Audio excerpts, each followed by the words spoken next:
Hello guys! Hello Scorpio! Welcome dito sa aking channel Scorpio. Welcome.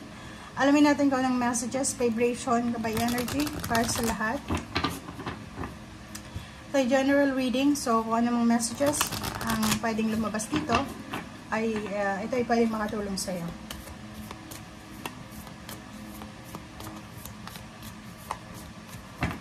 Okay, Scorpio, time to move on. Bakit ganon? May kailangan ka bang i-move on?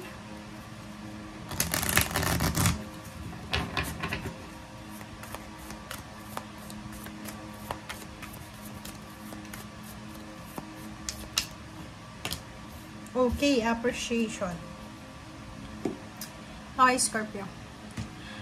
Simulan natin dito sa first card mo. So, time to move on. Sinasabi sir dito ng barahan na oras na para i-let go yung mga old and worn out, mga basura, mga sira na yan para sa mga pagbabago na darating sa'yo. So, ibig sabihin niya, mayroon kay Scorpio na posibleng ginagawa. Mag-iingat ka kasi pwedeng marami kang ginagawa ng mga old habits. Okay? Old habits, old na talagang kailangan mo nang alisin sa buhay mo. Unahin natin yung mindset. Meron tayong mga old mindset, mga old thoughts na kailangan na natin i-let go kasi hindi na siya resonated sa panahon ngayon. Merong mga habits tayo, mga unhealthy habits, mga bisyo, mga paniniwala sa sarili natin na kailangan na nating alisin kasi hindi na siya beneficial sa mga susunod pa. Eating habits, mga bisyo or kano pa man, habits natin, like yung mga babaero or yung mga babae na mahilig makapagrelasyon sa iba, parang gano'n. So, dito sinasabi na kailangan mo na talagang makapag-desisyon, Scorpio, para talaga magkapag-focus ka na sa kung ano talaga ang mas importante sa ngayon. Okay? Isipin mo na maikli lang yung buhay natin dito sa mundo. Hindi tayo mag-stay dito ng 1,000 years. So, kailangan na gawin natin yung the best of the best na talaga. So, kung sira na ang relationship na yan, sira na yung tiwala, sira na yung bagay na yan, declutter mo na, declutter ka. May mga relationship na hindi na talaga pwede, huwag natin pilitin. Okay? Kasi minsan, yung nangyayari sa buhay natin is divine orchestration yan. Okay? Divine orchestration.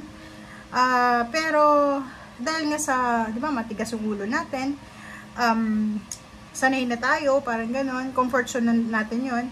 Parang, yung ginaguide sa atin ng Panginoon, hindi natin ginagawa kasi, hindi, natigas nga yung ulo natin.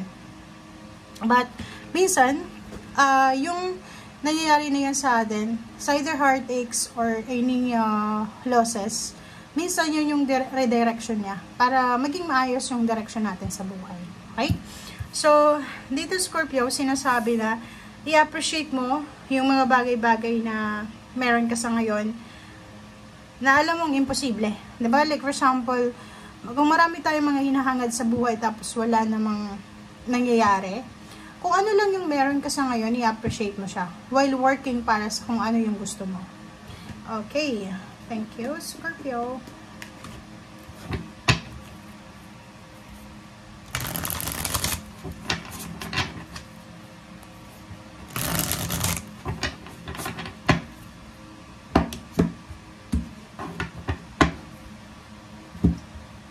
Okay.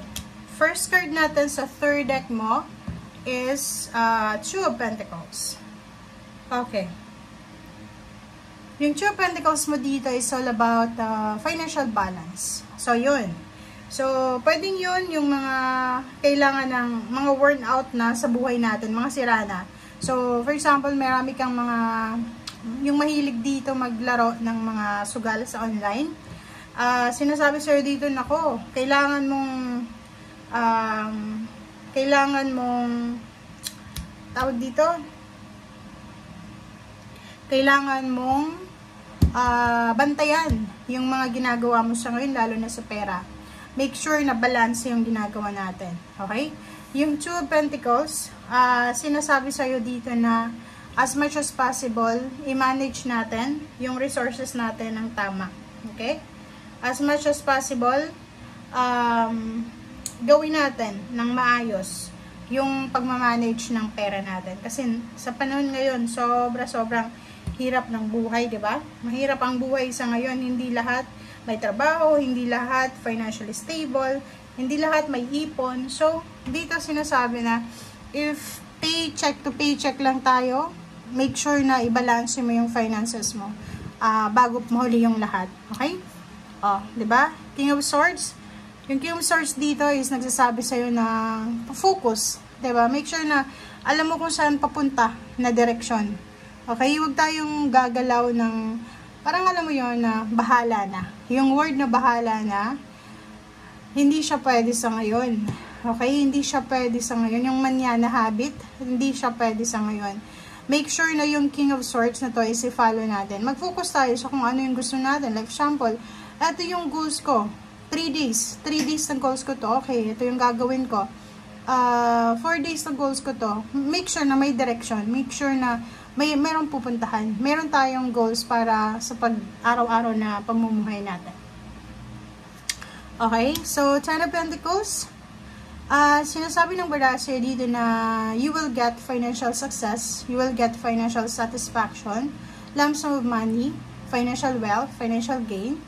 But yun na nga sabi ko sa'yo dito, make sure na marunong kang humawak ng pera. Kasi pag hindi ka marunong humawak ng pera, kahit magkano pa yung mahawakan mo na yan, at the end of the day, mag-wonder ka, nasa na kaya yun? Nasa na kaya yung lump sum of money ko? So, ang sabi sa'yo dito, ng card na to, starting this 2025, make sure na marunong tayong humawak ng pera ng maayos. Okay?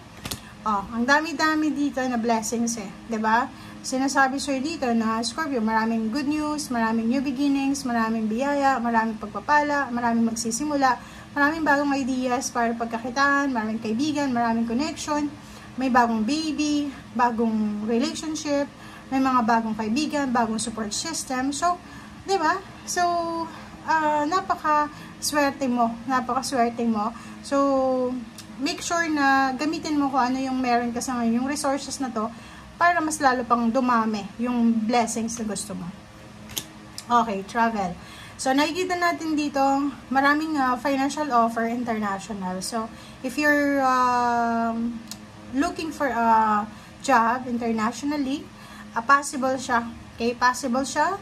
So, ihanda mo yung mga dokumento mo, papeles mo, mag-research ka kung saan kang company or kung saan kang agency pwedeng mag-apply. And dito, yung chart na to sinasabi na magiging sobrang progressive yung buhay mo. But, yun na nga, yung pinaka, parang ano dito, temptation sa buhay mo is hindi ka masyadong magaling maghawak ng pera. Okay? Death card, may mga financial issues ka. Ayun, 'di ba? Ito 'yun eh, 'di ba? Yung time to move on. That card is transformation.